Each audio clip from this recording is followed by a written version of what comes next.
नमस्कार, स्वागत है आपका हमारे यूट्यूब चैनल DCI9920 पर। अपन कल विजुअल शिलालेख के बारे में अपन ने कंप्लीट पढ़ा था। अब आज अपन उसी सीरीज को आगे बढ़ाते हुए एक और नया शिलालेख के बारे में पढ़ने जा रहे हैं, जिसका नाम है मानमोरी शिलालेख। जैसा कि आपने थंबनेल में देख ही लिया होगा, तो देखिए मानमोरी शिलालेख के बारे में जितनी कुछ भी जानकारी मिलती है वो सारी जानकारी मैं आपको यहाँ पे देने वाला हूँ। तो देखिए मानमोरी शिलालेख का जो समय है वो है 713 ईस्वी, और इसको 8वीं सदी अपन कह सकते हैं। 713 है तो 8वीं सदी, तो इसका समय 713 या 8वीं सदी का है ये मानमोरी शिलालेख। अब देखो ये कहाँ पे मिला है, तो ये कर्नल जेम्स टोड को चित्तौड़गढ़ जिले के पुटोली गांव में मानसरोवर झील है, उस मानसरोवर झील के किनारे एक स्तंभ लगा हुआ है, उस स्तंभ पर उत्कीर्ण है कौन, मानमोरी शिलालेख। इसके खोज करता है कर्नल जेम्स टोड। इसके खोज करता कौन है? कर्नल जेम्स टोड, जिसे अपन राजस्थान के इतिहास का पिता या जनक भी कहते हैं, तो कर्नल जेम्स टोड है। इसके रचयिता मानमोरी शिलालेख के रचयिता कौन है? पुस्से। इसका नाम क्या है? पुस्से है, जो नागभट्ट का क्या है? पुत्र है। उत्कीर्ण करता मतलब इस स्तंभ पर इसको किसने उत्कीर्ण किया, तो वो है शिवादित्य।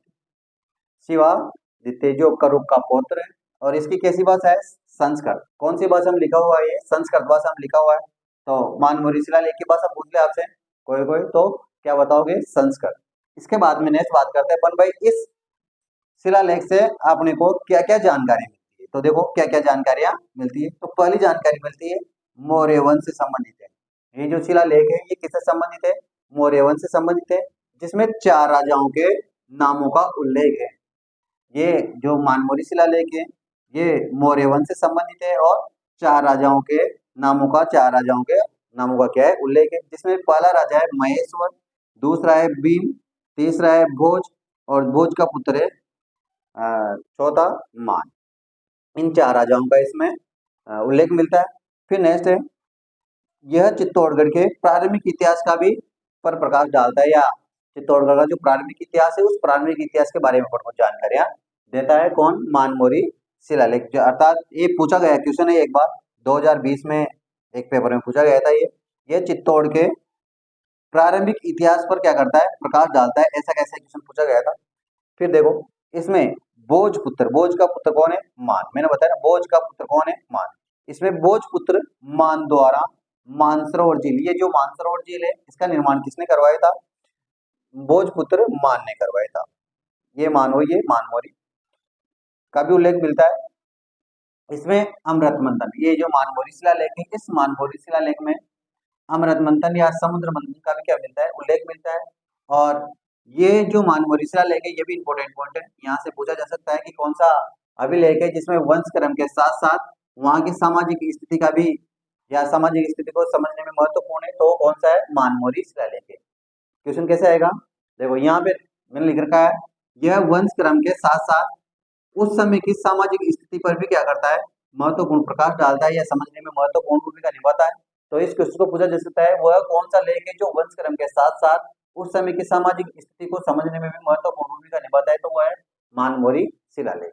नेक्स्ट है, यह लेख इस लेख के अनुसार भीम को अवंतीपुर का क्या बताया? राजा बताया। भीम आया ना, ये भीम, ये जो मौर्य वंश का राजा है भीम, इस भीम को अवंतीपुर का क्या बताया?